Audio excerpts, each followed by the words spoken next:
right, welcome everybody. I'm your host, Jeremy Chinvert, and today with me we have MaAra Divine.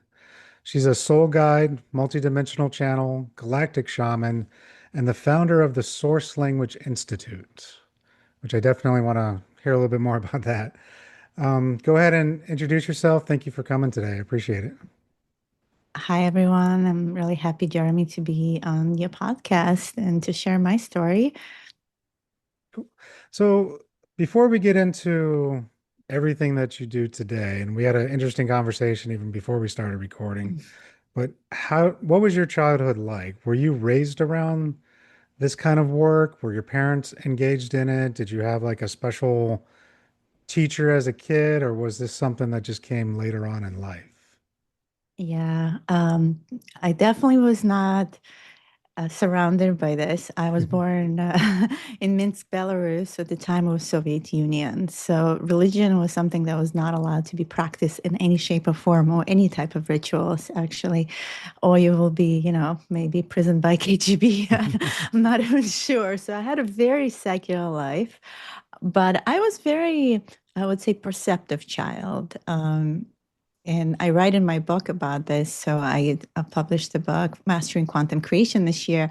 And I started with my first chapter actually talking about my childhood, where, at the age of 6, I would get on the buses and go through this big capital on my own. And I was a tall girl, so people didn't question, looked older than 6. But through those observations, I think of people, of energies, or what was happening, I became more and more sensitive to and perceptive of things. And so my mom always said, "Oh, well, you're such an old soul," because I not only helped her with my sister, but they just always trusted me. Like they knew that I know, and I had all the inner knowingness since I was a kid.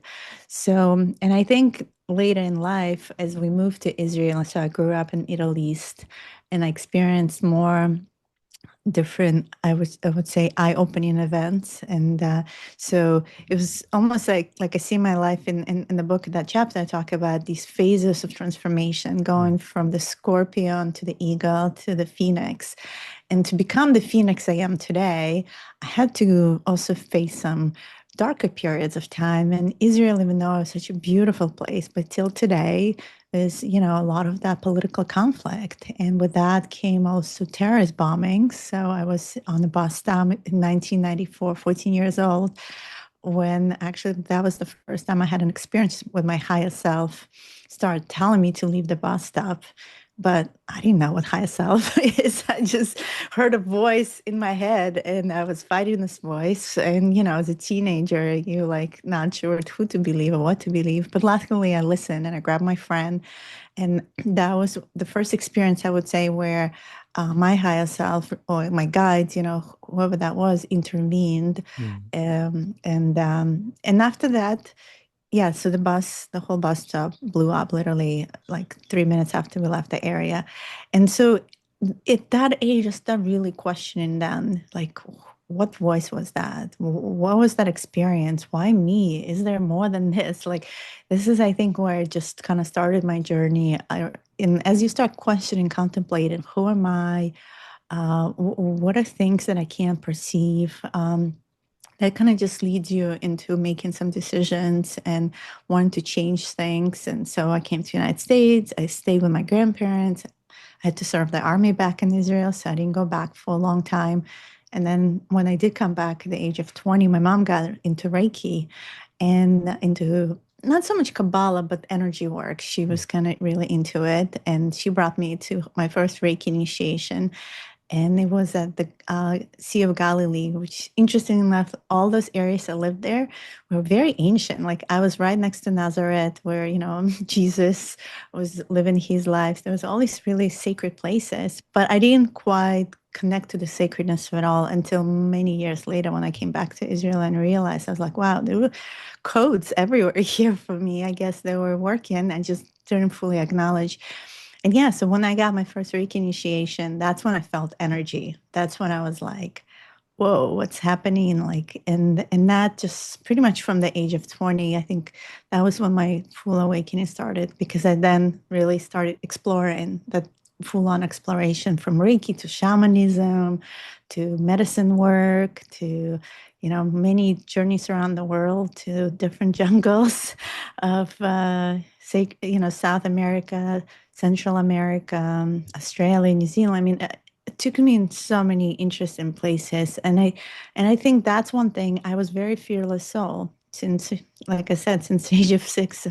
And so I just wanted to know. I was very curious and I wasn't afraid to explore. And I think that's what it takes to know thyself. And exploration is outward, but also inwards. I think it takes both to really question this reality. No, yeah, I agree with that. And similar things during childhood for myself where it's like, yeah, whatever. And then looking back, I'm like, no, no, something was reaching out to me. Somebody was trying to help me. Somebody was guiding me. But when you're a kid, you're just like, I'm just making this up, especially when you grow up in a household that doesn't follow anything like that. The Mhm. most you might have is a religious household where it's, oh, God is trying to lead you, not your spirit guides. And some could argue it's kind of the same thing. Source God, it all depends on what you want to call it. I try to be open-minded with that. It's really the path you take to get there, I think matters. How you treat others, what you do to get there, not necessarily what we want to call it. Yeah, for sure. Because when I came here, and I had to go to Jewish school, my perspective was so broad. I treated everyone as equal. And so it was really hard for me to sit through a class where I was told, like, we are the chosen people of God and everyone else is not. Hmm.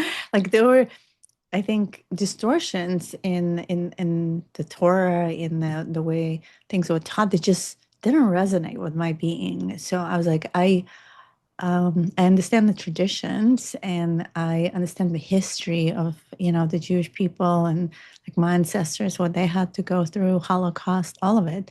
But things within the religion, even though like I spoke Hebrew, I was just not lining up. I wasn't finding God through Hmm. those texts. I think for me, actually, interestingly enough, when I was in college and I started taking Zen and Buddhism, and we were doing meditations on campus in this really beautiful kind of meditation room in it, ceremonial place where this my Japanese professor's wife was doing these beautiful tea ceremonies, the Japanese ones, where you had to sit through and watch her like very precisely, whisk that matcha and do all these things that they do. And in that moment of presence, that's when I started kind of seeing in between. That's when I started realizing there's something more happening here. Hmm. And so at some point, I actually started even calling myself as like a joke, like I'm a Jubu. I'm Jewish by roots, but I'm Buddhist by wings. And that's, I think, like we started really recognizing that, our soul is so much free. It understands more, even though sometimes we are in these more confined religious, you know, frameworks. And I get that every religion has its place and it was meant to, maybe in some ways also to control us and set some standards of morality.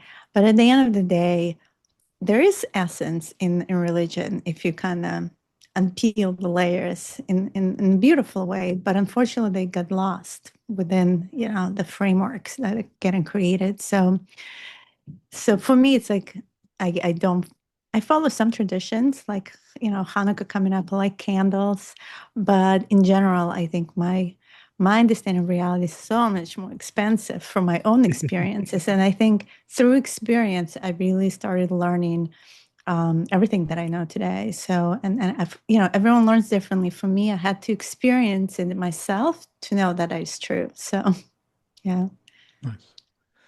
Yeah, I feel the same. I've been in different churches and different ceremonies, and I've seen or even felt like the energy flow and things happening. And I see a lot of similarities sometimes between even my own shamanic work and even a Catholic ceremony where the priest is opening up the four directions and he's basically creating sacred space. And I would feel the energy filling up this church. But then a certain thing would happen within the ritual, and then all the energy would just go away. And I'm like, what just happened? and I'm looking at, the changes of what he brought into it versus what I don't want to say what should be, but I could definitely see how the energy shifted. Mm. And I mean, for me, it was a wake for one of my friends who died of cancer. And we're all in this church and he's calling in the four directions, doing the ceremony. Obviously, he's calling in, the different archetypes within the Catholic religion. And he's bringing this in. But then it got to the point where they were doing the blood of Christ and the wafer for Mm. the body of Christ. And right when that happened, all the energy just left the church. And it was like, okay, so, and I don't want to make that wrong, but for me, that's what I felt was all that just powerful energy just left. It was like, nope, that's not what you're supposed to be doing. And it was just that change, I think, in old traditions versus whatever man wrote in the book afterwards. And I don't want to say it. I mean, I guess I kind of am saying that it's it's ruining the tradition to some extent, or the true nature of the tradition, through the changes that a man put into a book somewhere down the road. Yeah. Yeah. Yeah. It's interesting. I think also, I think what you're touching upon is where is it's like sacred intention and ritual versus magic. Yeah. And not to say that magic is bad, but what kind of magic, right? Is it like what's the intentionality behind it? Is it to invoke some darker energy into a room or lighter? So we don't fully know how those particular rituals are created and from what state of consciousness, like those priests and how, because a lot of we have to remember that everything got distorted, Mhm. especially if you look through the civilization of Atlantis and Lemuria, within the cycle of 26,000 years, we are actually in midpoint right now. So we just, crossed over 12,000 years or so. And there's another 12,000 years or so to go, or 13,000. And so we went through this whole, dark ages. We're called dark ages for a reason because we literally descended and forgot everything.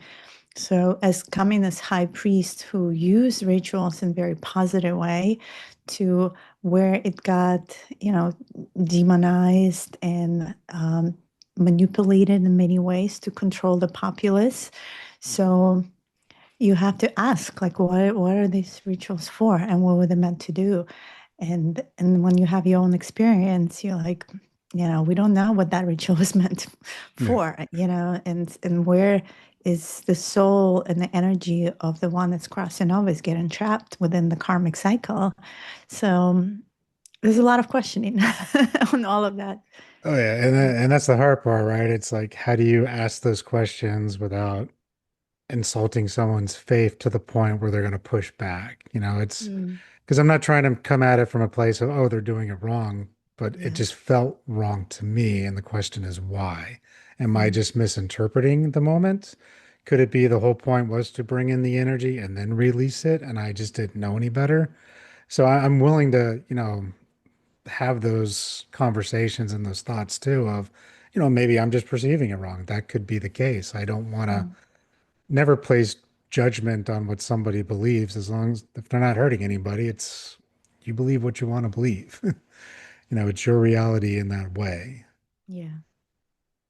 And I guess, and going into that, because we were talking before we started recording about I guess your new work or the way you've been looking at reality with the different timelines. And I really found that interesting. And I was hoping you could, I guess, restart it and we just kind of go back into it. Yeah.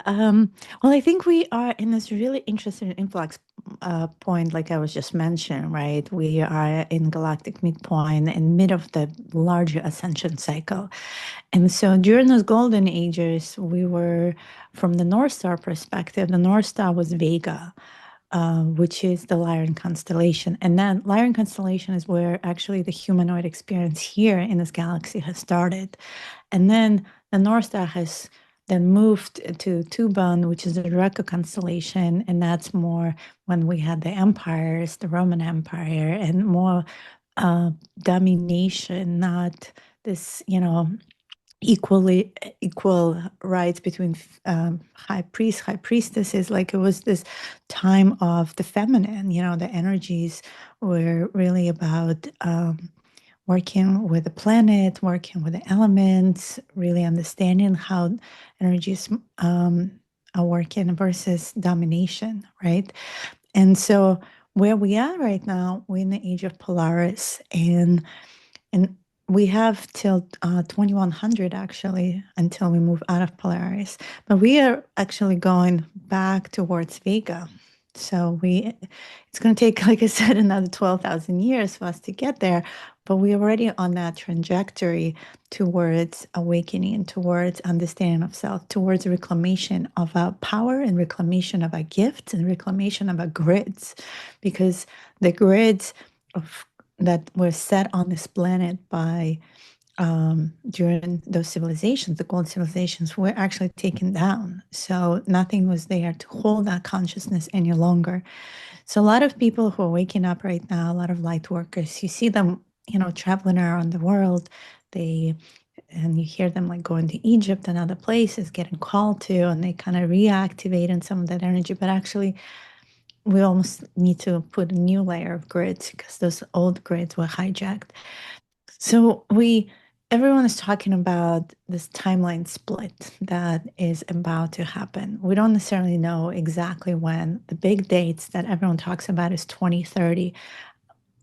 Between 2028, 2030, everyone feels is going to be open contact, and we already have in soft disclosure, but there's going to be a big disclosure moment that is going to definitely change our perception of reality. If we meant, it's not just talking about these beings from the stars, like imagine them landing on front yard in front of the White House. What will that look like? And what kind of technology they can share with us? And this understanding of, oh, we actually galactic citizens. So for me, I do Akashic reading. So I tell people which stars they came from, or I take them into their own journeys into past lives, or I call them, you and I were talking about parallel lives, all these lives and aspects of ourselves, because time is a life of how we experience reality on Earth and off Earth. So there is the 3D descending timeline where, there are people who are still asleep. They don't really want to wake up. They are living in a sphere vibration of fragmentation, the chaos, the politics, the AI assimilation. So I talk about AI a lot. That's a whole gamut of conversation we can go into. From one perspective, it's helping us to awaken, but another perspective, AI is here to also assimilate and change consciousness. So we have to be really careful with it. And quantum computing, on the other hand, is the biological timeline. AI is like in all the movies we watch, including Star Trek, the Borg, like this is really at the end of the day, that timeline is very much possible. That's like that Armageddon timeline of AI overlay. And then everyone who is waking up, they're like, okay, we definitely don't want that. So there is only one timeline for us, this organic timeline. But really, what I'm noticing, there's a split in this new age community between two timelines. One is more of what I call false ascension timeline. It's the timeline where there's, this love and light kind of energy around it, where it's like this, I call them bliss traps. And there's this false guides, there's a lot of these gurus you're hearing about, and everyone is following them, but then they actually manipulators and using this false pretense, like a lot of influencers out there, kind of putting up a face. There's also, they are because they're not doing the work, they themselves going through these karmic loops, and manipulation and this recycle light, because they kind of pushing and pulling energy from those who are following them. So imagine building this momentum and everyone is like worshiping you, and then they're pulling that energy. So it's very Luciferian type of energy, where those who may be familiar with Satanism versus Luciferianism, it's still separation from the source, and it's just trying to pull that source energy towards themselves from others. The timeline that I believe, and is the one that is the highest timeline and the one that we need to all kind of get on the train, get the tickets, and also encourage our friends who are waking up to get on, is what I call the ascension timeline. So not ascension where you're going somewhere into 5D and la la land, right? Ascension timeline is really going back to a true sovereignty. And what does that look like from quantum perspective? It's really going into the 0 point navigation, into tri-wave, not bi-wave. So what that means really is going, into the center of who we are, like the deepest part within the portal of our heart, going into that place that's within our DNA. We have all the information. We really, through our own DNA, through our own inner knowing, and can return back to source. So it's not so much like trusting these other guides per se, that sometimes uh, there's a lot of star beings that manipulating things around right now. Like, people talk about Pleiadians being all loving, beautiful.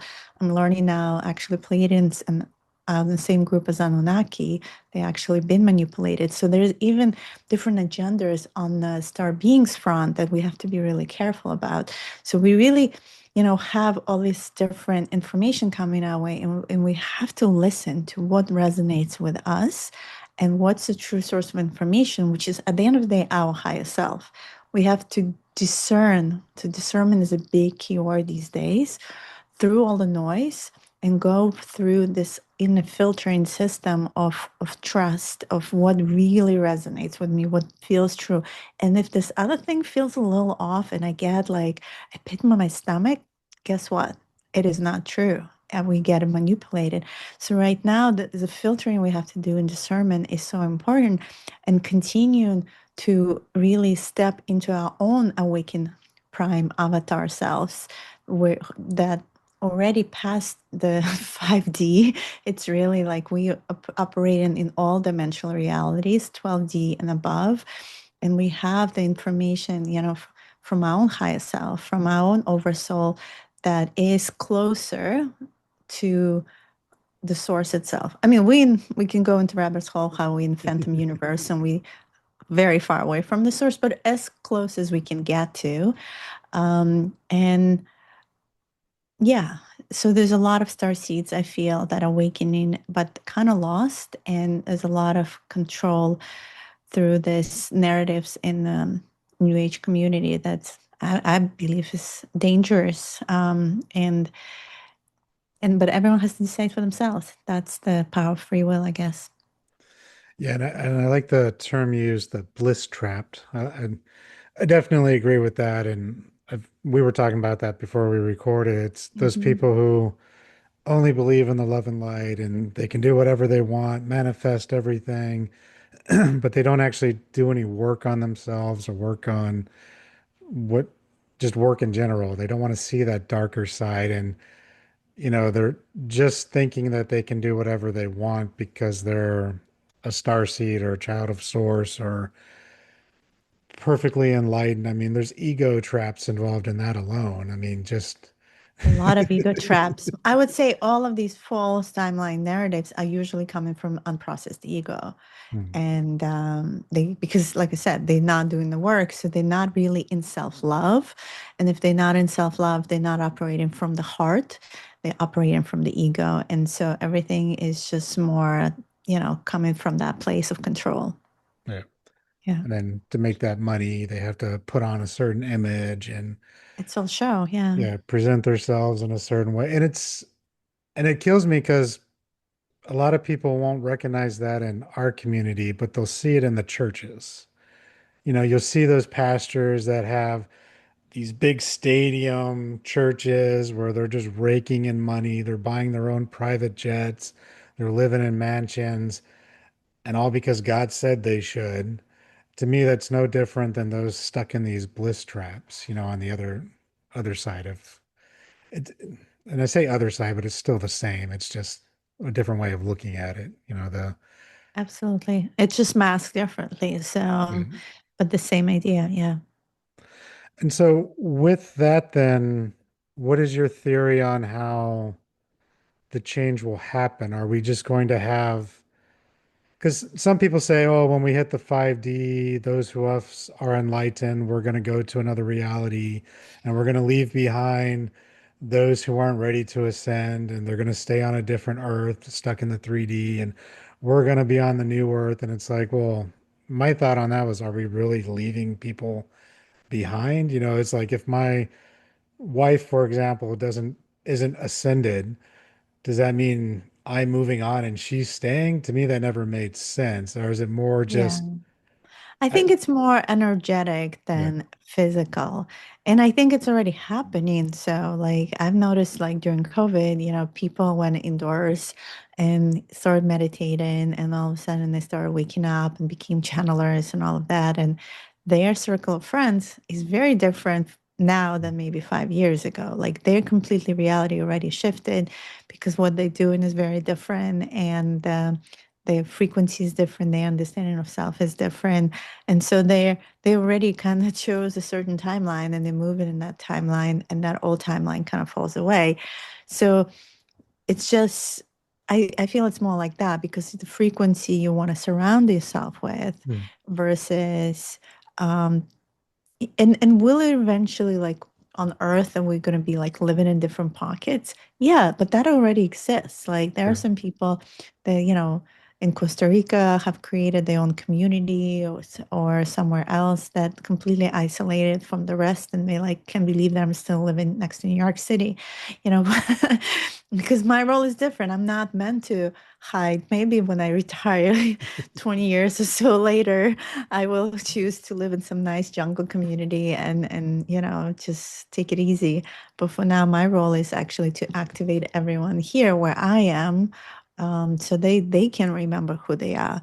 And so, some of us already have chosen some timelines and we do now work, but I don't believe it's earth changing and Yeah. you know, doubly cloning itself. It just on the vibrational level, it is changing. And that's why some souls, even in months of December, are going to leave because the energy is in the frequency of Tara. She actually doesn't like to be called Earth, as I just found out recently. She likes to be called Tara, Tara consciousness is shifted. She is already in 5D. So now we're just kind of catching up on other levels and then physicality. I mean, look what's happening to us. We're getting bombarded with the soul activity. Mm. Our DNA is mutating. We're having some call it ascension symptoms. Physical mutations are happening to hold more light. So we are on a frequency level, our biofields are already expanded and mutated themselves. And we just don't know. We don't notice that because it's so subtle. But even our DNA is activating. Everything is already making us, catch up with those frequency bandwidths. So, those souls that decide that don't want this experience, they exit it out. There's a lot of exit portals happening right now, definitely in more elderly community as well, because some of them feel like this is not for me, this is too much. The younger souls that are here, they have volunteered for it. You and I volunteered for it. We're from the indigo wave, so we actually supposed to usher this frequency in, and we are kind of I call us the ground crew, the cleanup crew, however you want to call us. We are here to do the work so that the other children are going to come in. And so 2020, well, it's already happening actually. They were saying 2027, this completely new blueprint of children is coming, but I'm seeing it already happening right now. My niece came in and they're not from here at all. They're from Aqualasha. They're from the Andromeda Galaxy. They're more angelic. And so they're going to be influx of these angelic star seeds coming in who are completely different than even the star seeds that are here right now to change and calibrate this new frequency bandwidth we moving into. So, and we need to help them to be here because, moving from that density to this density is a difficult task. They've never been here before. Yeah. And so with that, with the star seeds, Because I've done a little bit of research on it. My wife was told, for example, that she was one and that she needs to remember. How do you help these people who choose to come here Hmm. take on the human form, but then don't remember their mission, don't remember why they're here? What are they supposed to do? Because I've seen a lot of things online where people feel like they're going crazy. They know there's something else there, but they don't understand it. And then somebody be like, "Oh, you're a star seed," and they're like, "Okay, that resonates. What do I do with it?" Like what's the next step for them? You mentioned activating people. Like, how does that look like? Yeah.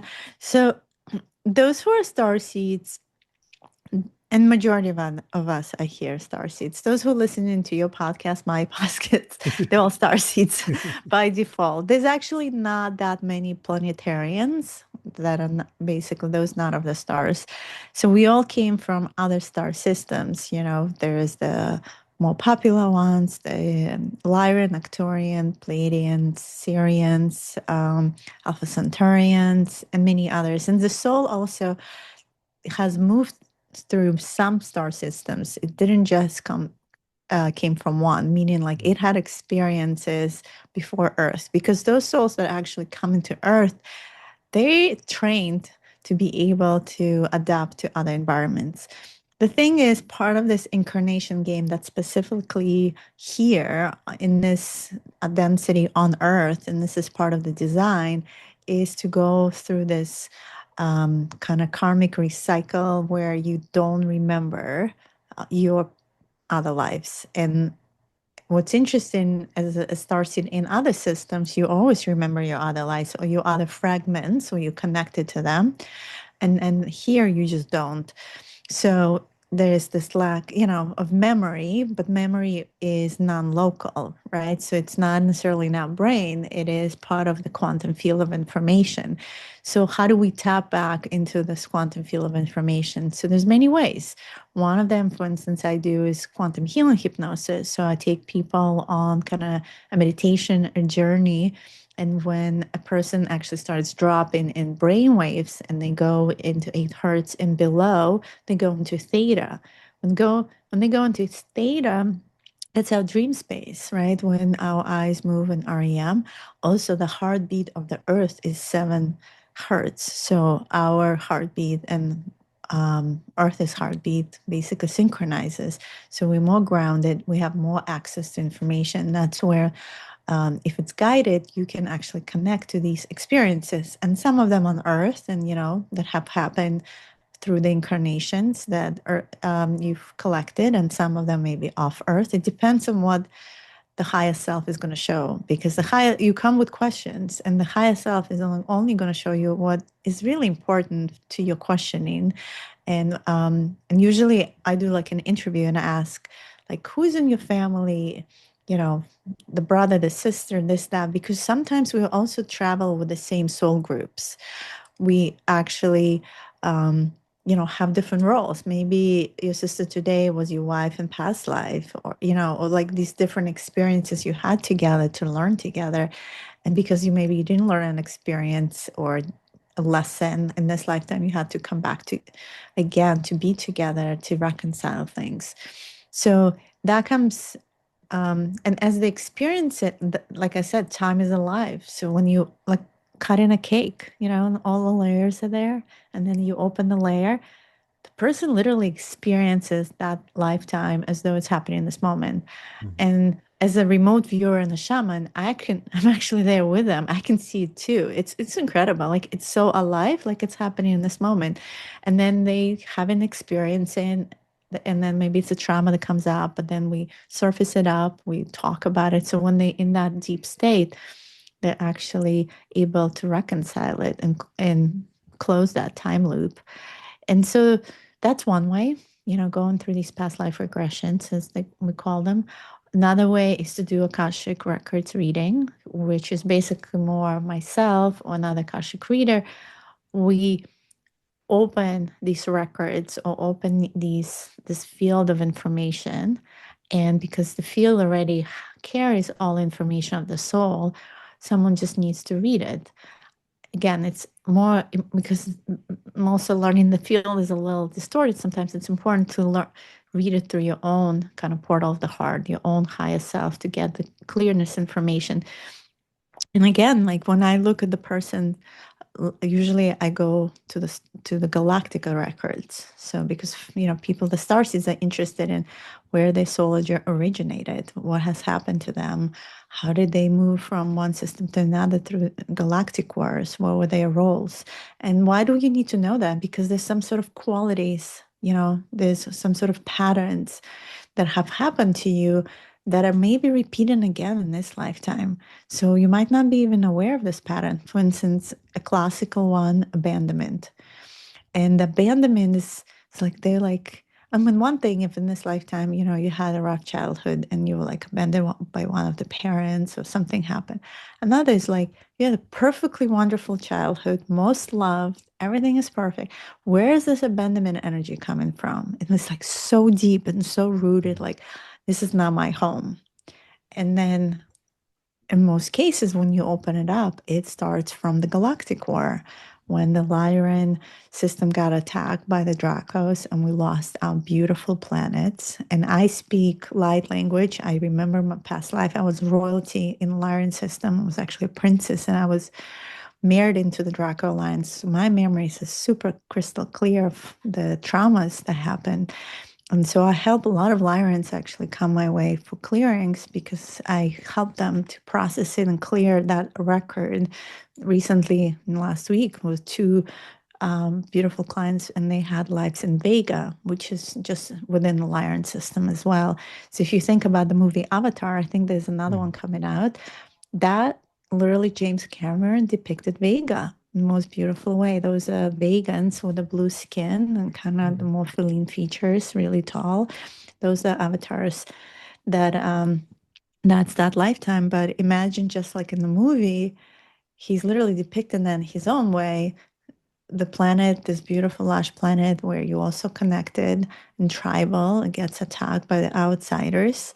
Um, Not specifically humans in the real case scenario, but these massive reptilian Draco beings with, kind of like in the movie Star Wars, in Empire. Remember they had Mm. the laser beams also on the ground. I mean, it was a massacre. And so that imprint of trauma is on the soul level, is just so deeply rooted that not everyone is as um, affected by it, but some are. And it's just that abandonment, specifically trauma that I talked about. Like, I'm noticing that's happening a lot to those star seeds that remember that, and more. There's obviously more things that happen. It's literally like in the movies, the Star Wars movies, they were created because it's like a soft disclosure in the subconscious. That's why we love them so much. Like that scene in the canteen, if you remember, Mm. he comes in and there's so many species. That's Orion. That's one of the star systems where, as the migrants started moving around, like the Jedi's, trying to find new places, Orion system had many different species that came there, and there were many conflicts there. So, some lifetimes were positive, some lifetimes were negatives.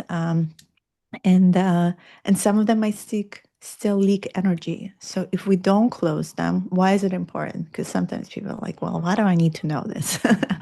What is relevant to my life now? And it is relevant if it's, like I said, it's a trauma or an emotion that's unprocessed, and it's a phobia that you just not from this lifetime, and it's something that's just like sitting there as this resistance in your field. So it's like opening, a computer, and you have so many tabs open, and your computer's having a hard time, and it's like, and getting that message reboot, right? Or you need to close them. And so imagine in your software, you have so many tabs open and they just haven't been closed. They leak in energy. And where are they leaking? From your physicality. Because we all, there's the physical body, that's the ultimate manifestation, but there's all these light bodies, emotional, mental, and all of that. It's running in the background. So this is where we are, and that's why the work you do, I do, from shamanism, we call it soul retrieval. It's the same idea. It's going into these other realms and other, you know, into the quantum field of information where that information still resides, and pulling it back in, resolving it and pulling it back in. And remembering, I feel, because in my book, I talk about three parts: mastering quantum creation. Like, first of all, us just embracing the fact we are creator beings. And we forgot that we are because of this game of consciousness and multidimensional amnesia that we come into. And then as we start remembering, we start kind of reclaiming ourselves and parts of ourselves. And then we can start expanding. As we remove these resistances, we bring more information into our field, our Kundalini awakens, our languages, light language. I help, so we can talk about that, the source language. I help others to activate that. So, and basically, we plug in deeper and deeper into who we really are at the core, true essence of us, which is so beautiful and very multi-layered. Yeah, no, that's great. Because yeah, like you said, with the soul retrieval part, I see that a lot with people where it's a lot of times it's they have everything they've ever wanted, but something's missing. They feel incomplete, or they have anxiety for no reason about a specific thing. The Mhm. example I give is fire. They've never been in a house fire, never known anybody that's had anything burned down. They've never played with fire and got burned, but they just always been afraid of fire, even a candle. And it's like, well, you might have been burned in a past life, parallel life, whatever term we're going to use here. Yeah.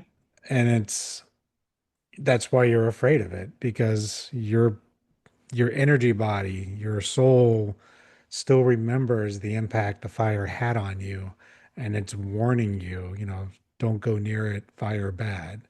And I've seen it too with allergies. I worked with a guy who had allergies to a specific hay. Every time he went home to Germany in this one spot, I mean, he was like bedridden. He just couldn't deal with the allergies. They were so bad. Medication really wouldn't help. And we did a soul retrieval on it.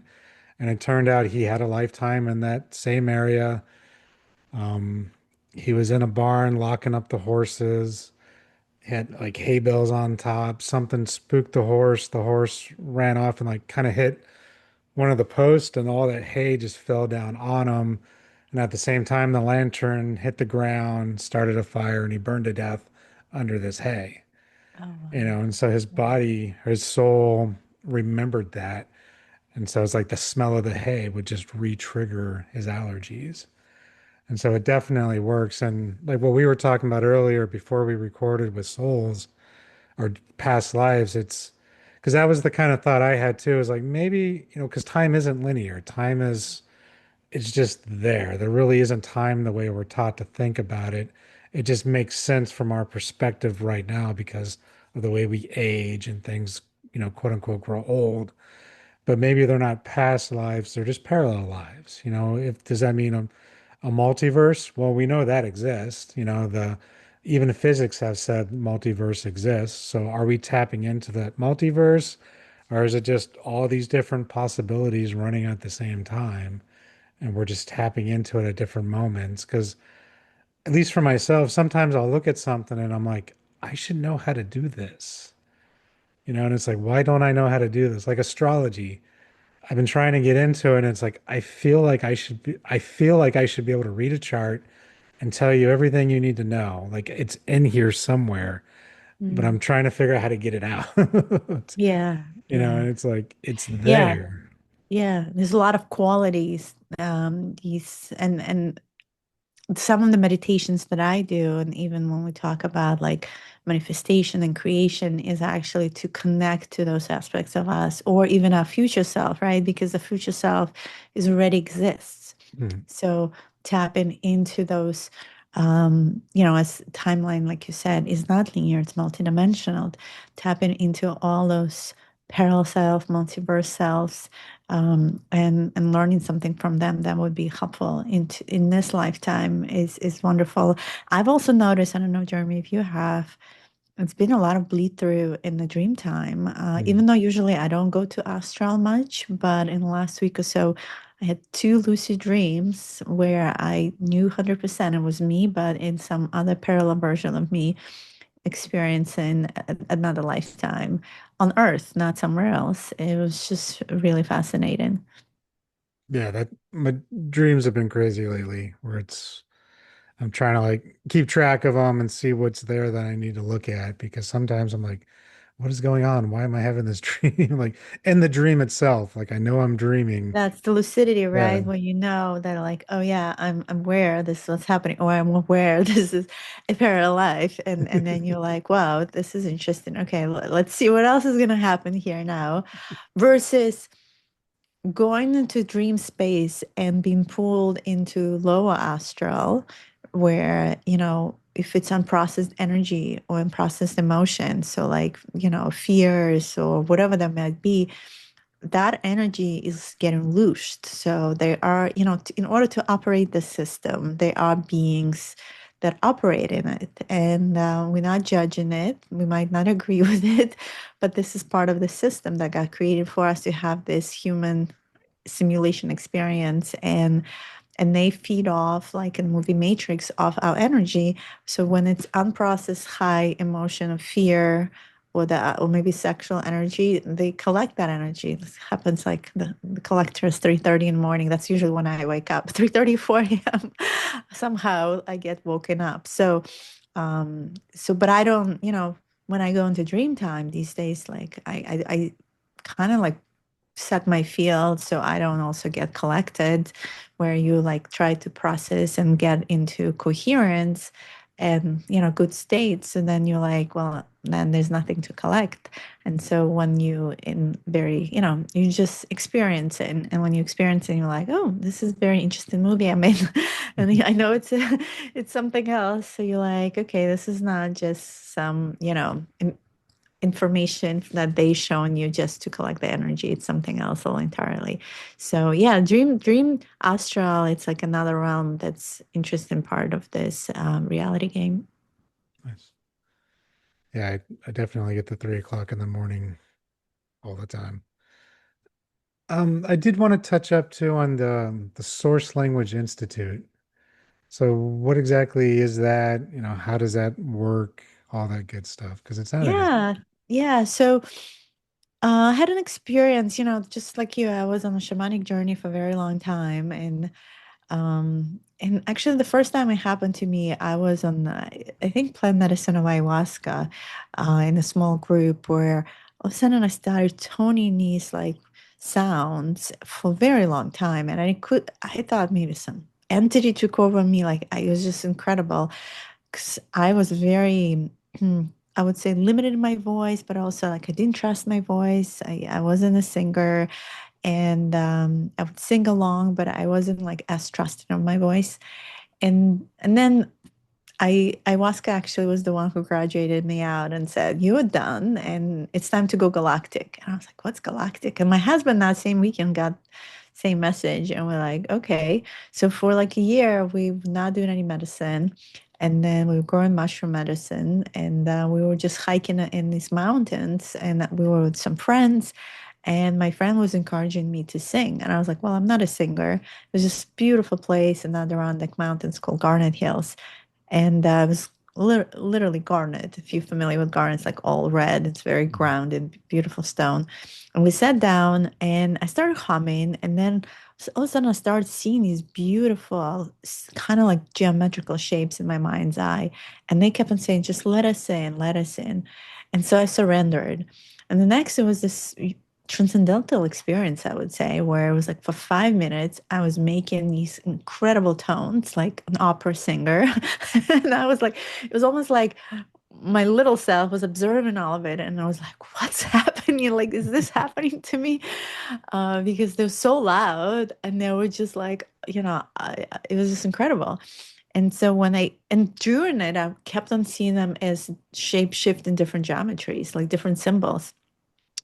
As I came out of it, I realized, whoa, there's something here. And I tried again. And then my friend, she was a channeler and also a musician. She was the one who was like, "Oh, Deanna, this is light language. You channeling light language." And she started kind of working with me. I got my first singing bowl. I remember I was just like play the singing bowl, and that kind of helps you to get into that state. And I would starting with the tones, then as eventually opened up to actually speaking the language. And the first languages that opened up for me were Draco and Lyran. So Lyran is this beautiful. So these are multidimensional starseed languages from those galactic star systems. Mhm. So Lyran is very heart-centered. Larikia nurtishtariki. So there's a lot of these pure vowels. So when we speak in English, it's very limited language, right? Mhm. We know word to word what we're saying. This is a frequency language. So it's not a language of understanding through your mind. It's really understanding through your body, through your heart. It's a quantum language of information. There's a lot of codes that come with it. And it's really like just tuning into your channel, to your higher self to allow to bring that in. And then as this beautiful, very melodic Lyran language started for me as first one, at the same time, this opposite of melodic was like kia ut isht ikut ut ikiak. And I was like, what is that? That's a Draco. Someone actually told me. I didn't know right away because I was like, this is very different from my beautiful in the heart.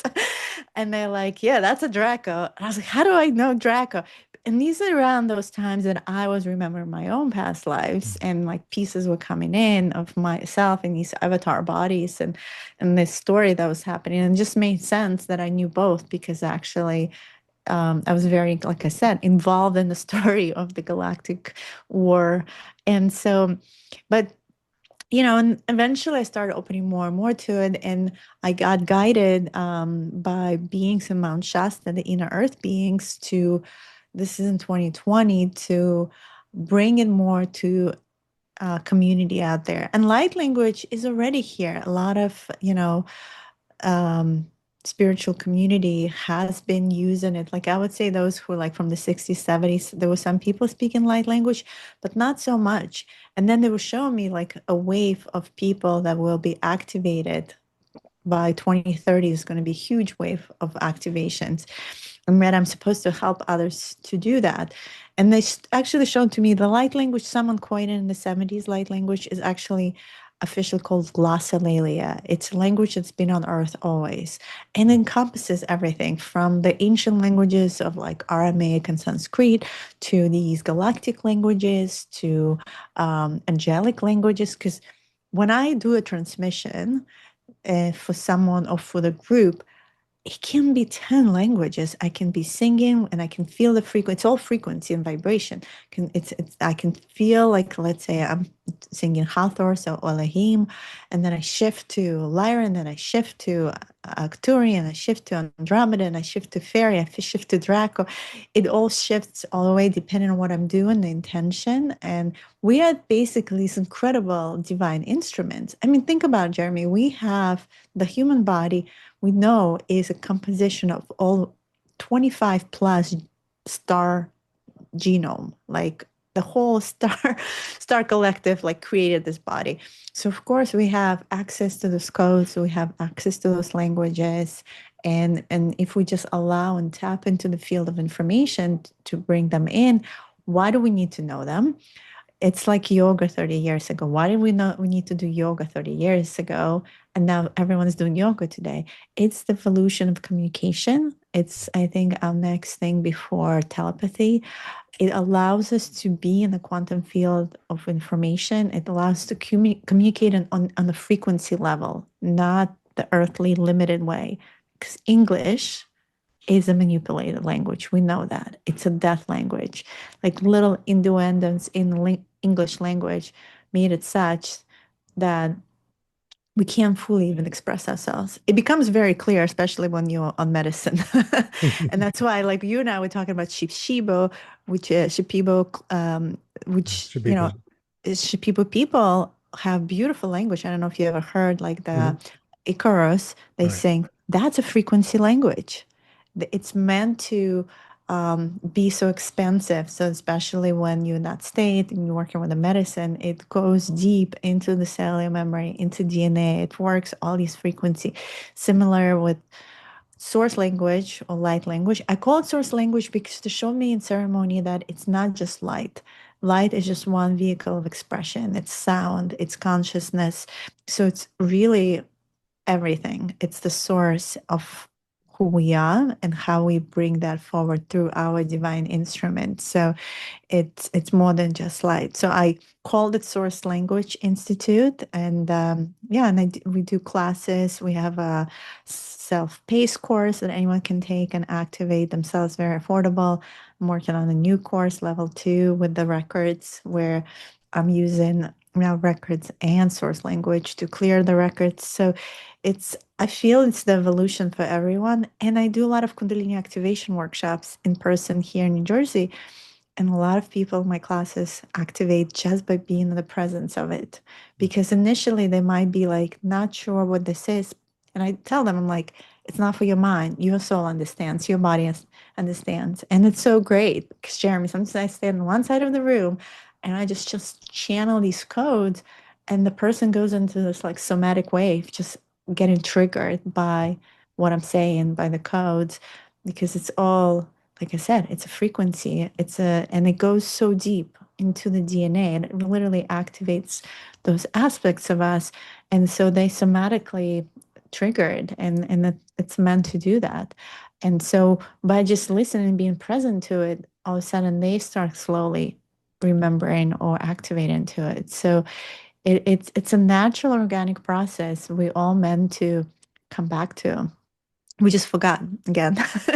The forgetness, yes, but it's happening. It's like a wave. Feel more and more activating right now, like very quickly, which is really great. And so I guess the thought process is at some point we'll all just be speaking in that source language. And it's not even really speaking. I mean, it sounds like it's more with the codes, because I guess it's not really, I'm trying to think of the right way to word this. Because you're You not, could have a dialogue, okay, or there's different types of communications. You could just have a dialogue, and you could do an activation. So it's all about intention. Like if I'm doing a transformational activation for the group, that's my intention. okay.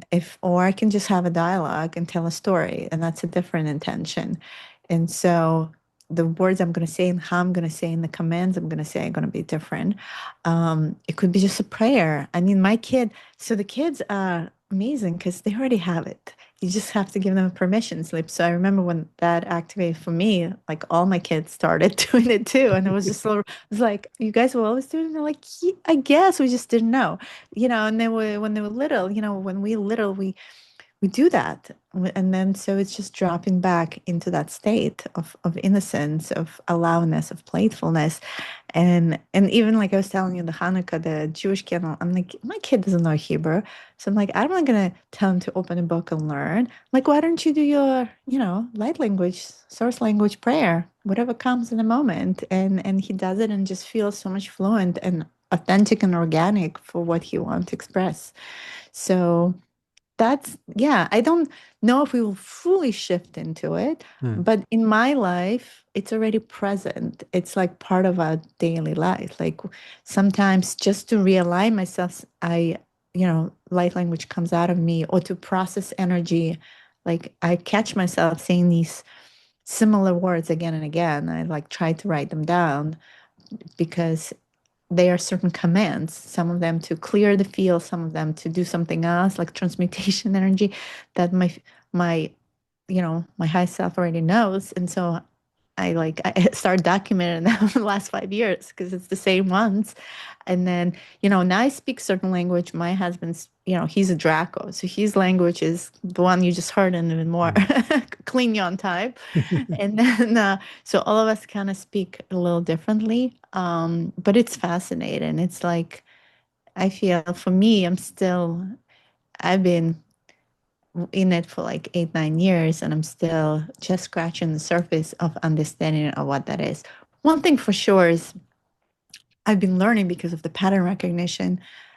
I could hear someone speak and try to trace to what star system this language is from, because there's many dialects, and so there's definitely similarities and codes. Now I can trace the codes of the star system. Okay. And do you find that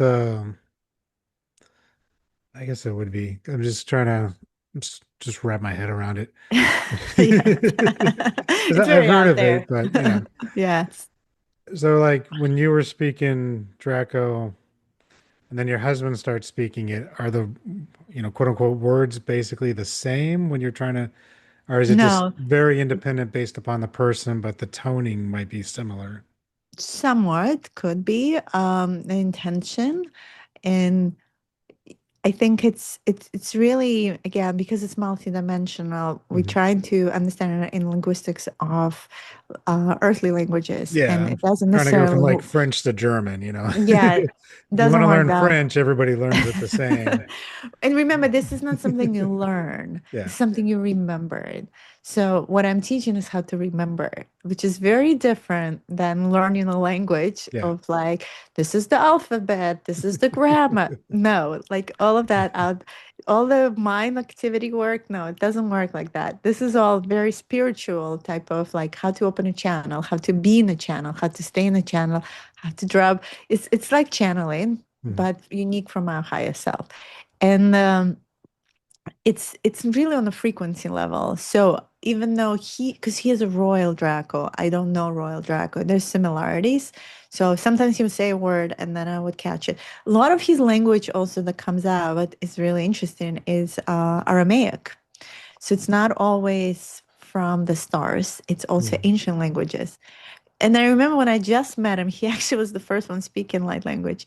We didn't know it was that because, and I could catch like he would like go to the bathroom, do some weird shout outs, and the kids were like, "What is daddy doing?" And I could hear some words that were very similar to Hebrew. Remember, I know Hebrew, right? Which is an ancient language. And I would be like, this sounds kind of like Hebrew, kind of like Egyptian, very ancient. I could say that it was ancient, but it was a little off from the Hebrew that I knew because Hebrew is also a little more modern.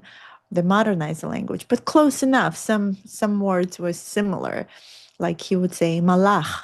Malach means an angel. So he like often he would like say that as a command. And I was like, oh, I know that word. That means an angel.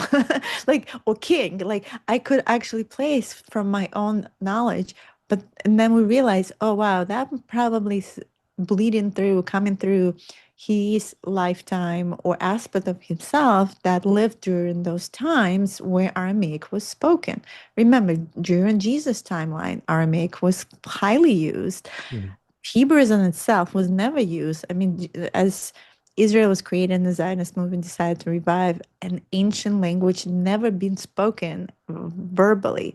So Aramaic was. So and so it was really interesting. So I hear a lot of the language kind of intermix. Sometimes it's that and that. And I think it's more like what is comfortable or what you know the most. Mhm. And then how far and wide you're opening your channel beyond that, and how many more codes. Like, because I've been opening my channel to integrate more different aspects of myself.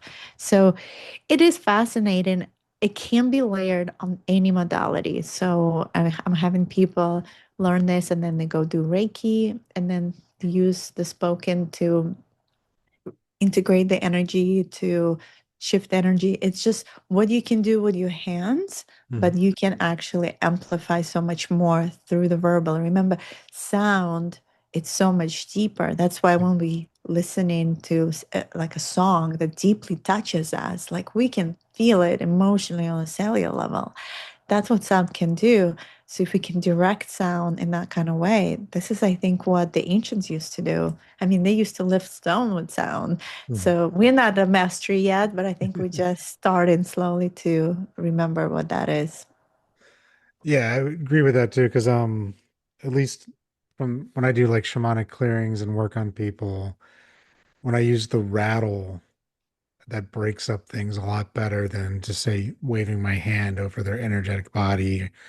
But versus using that rattle, it just breaks things up. It lets you get a little bit deeper, clear You should things a get little my bit more. quantum rattle, and you'll be like, "What?" Yeah. So we use quantum technology. We Okay. figure out how to, everything is kind of available in the field of information, but there's particles and there's waves. So we figure out how to take the waves from the 0 point, from the scalar energy, and break them into particles. So my husband, the cosmic engineer, created this machine, and so I now run things through it like rattles, Hmm. and it's so much more powerful because you actually now move in particles. Like when I rattle, someone just bought one out. He said he's going to use it with neurodivergent children. I was like, wow, that's going to be so interesting. What an experiment. Like, but just be a little gentle with that because you're literally moving them. You moving particles in the air. It's a little more than the usual rattle. But yes, the rattle, and that's why the shamans use the rattle, right? It Mhm. was that idea of going through the density through, through the rattle, or while we were using the shamanic drum. Yep. The shamanic drum was imitating the heartbeat. Mhm. And so when you go on a shamanic journey and you drop in, I love taking people like on power animal or whatever, and then they drop in. So the heart starts beating boom, boom, boom, boom, boom, boom in coherent way. If it goes into coherence, your brain waves start synchronizing and they start dropping. And remember, we were talking about theta. And Yep. so it starts dropping to theta. So then you go on a quick, theta journey because everything starts synchronizing. So it was an induced way of doing that. So smart. They knew what they were doing. Yep. Yeah, either the rattle, the drum. Uh, I've seen other kind of like flutes or whistles that other shamans from around the world use, all sorts of different. Some I've seen the ones that dance and journey. I don't know if I could do that one, but like they really get into like a rhythm, and that rhythm goes into like the heartbeat, and within that rhythm, their eyes are closed and they're doing a journey and they're doing their thing. But it's just amazing to watch how different cultures do the same thing, just a different way.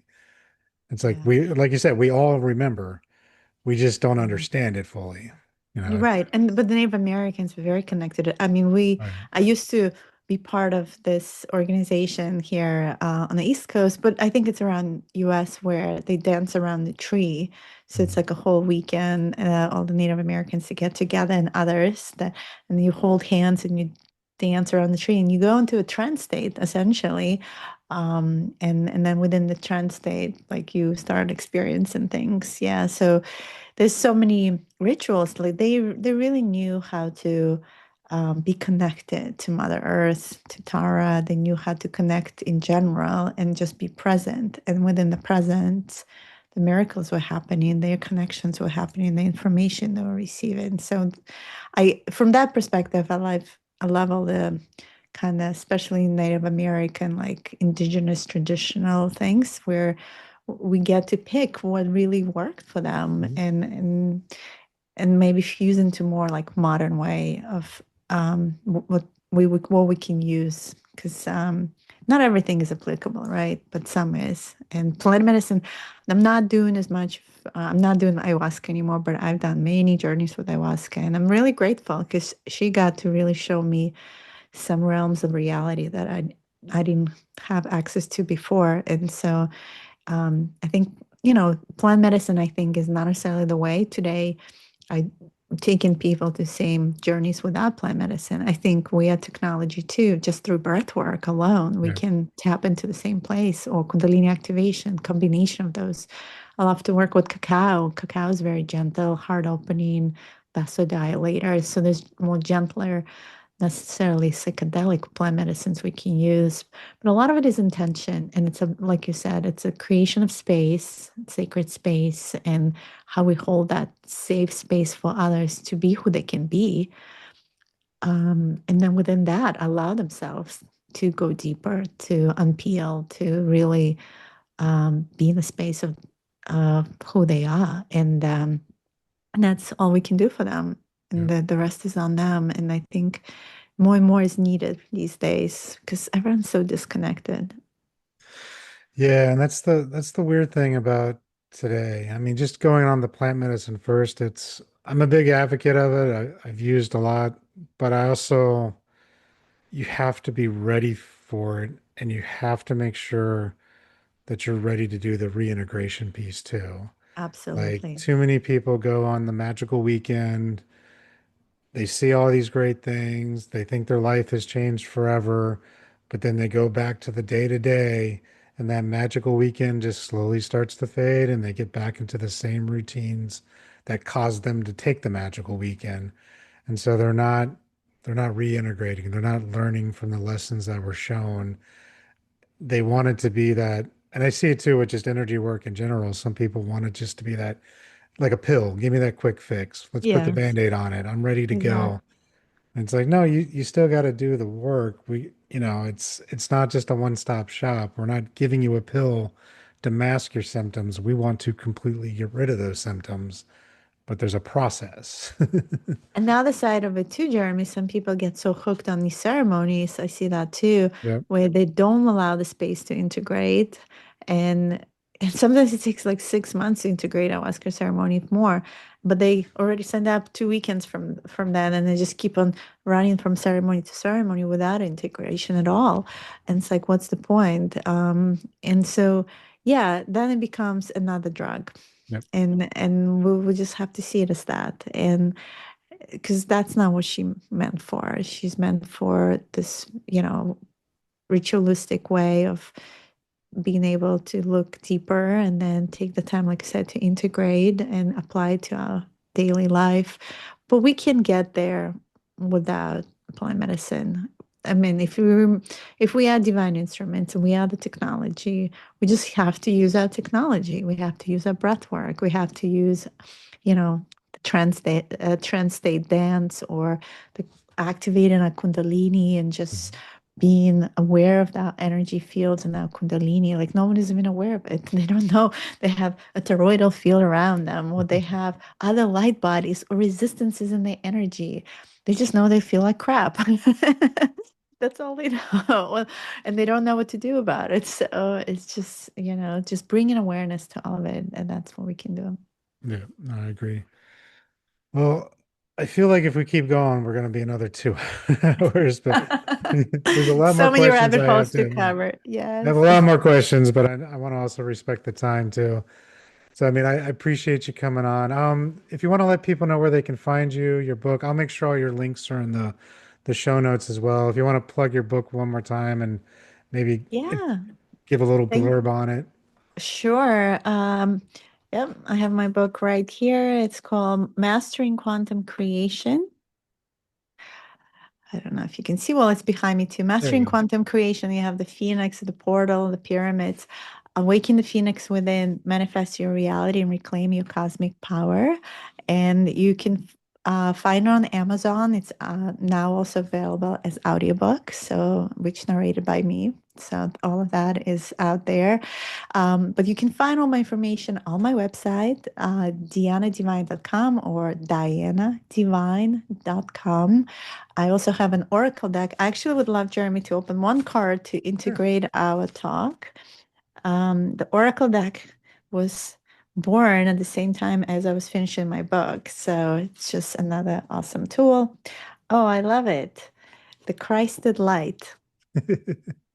The divine masculine embodied. That's you, I think, Jeremy, maybe. The Christed masculine is presence, love, and truth in action. Embody divine will with strength and humility.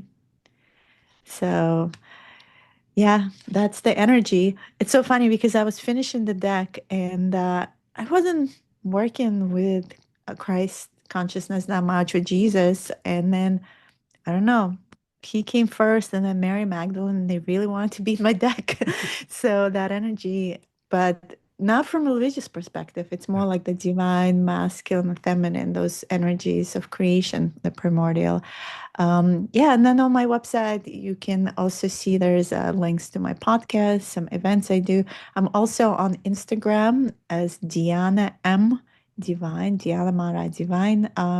YouTube as well, Diana M. Divine. So you can check that out. I post a lot on the social media, a lot of activations, and just general, share a lot of information about quantum.